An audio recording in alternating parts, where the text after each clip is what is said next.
Dante Romano was her brother's best friend in high school, and Mireille had found him absolutely annoying. Yes, he was handsome, hot, sexy and all, but he was still annoying. He called her princess all the time and would join hands with James to ensure that no guy came close to her. No, that was not the only annoying thing about this hot man now standing in front of her, but the most annoying part was that he caused more than half of the heartbreaks she witnessed in high school. He was a fuckboy, a playboy, and he sure knew how to play his games well. All of that was easy with his looks and money anyways. He could get any girl he wanted in school. He never cared about the emotions of the girls he played with, and would mercilessly break their hearts with his cold eyes staring right at them. So yes, how could she not recognize this hot walking red flag of a man?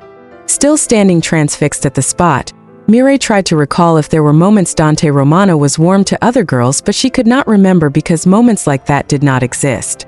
The only time Dante ever smiled genuinely was when he was with her, annoying her with the princess title. Those were the only times his eyes ever found warmth. You do not have to just stare at me and strip me with your eyes.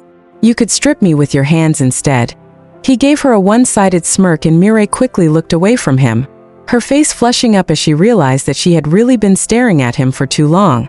Dante picked up the picture he had been staring at and waved it in the air.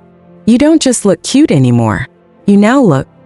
His eyes traveled all over her, from her still slightly damp hair to her toe. Beautiful. Damn. She sure had grown beautiful over the years, and Dante was only saying beautiful because he did not want to describe her as what he really wanted to. Sexy.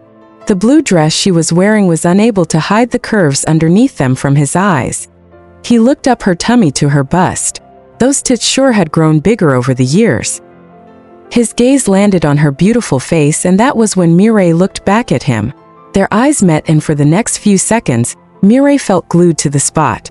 It's time to leave, princess. Dante looked away from her mesmerizing eyes, brushing away the thoughts of how beautiful those eyes would look if she was on her knees with his cock in her mouth.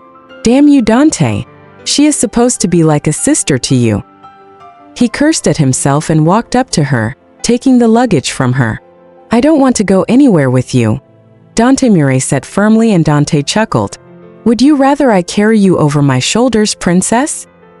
He asked, flicking his dark, curly hair backward, and Mireille did not need to ask him if he was serious about that. Stop calling me princess, she said, ignoring his question. I am sure we have argued over this several times 7 years ago, he replied and leaned in close to her. Mireille felt her breath hitch as she breathed in his manly cologne. Yes, she did not like him a bit for so many reasons, but still, yet, she was a girl, she was straight, and this man in front of her was definitely deemed as sexually appealing to every straight girl.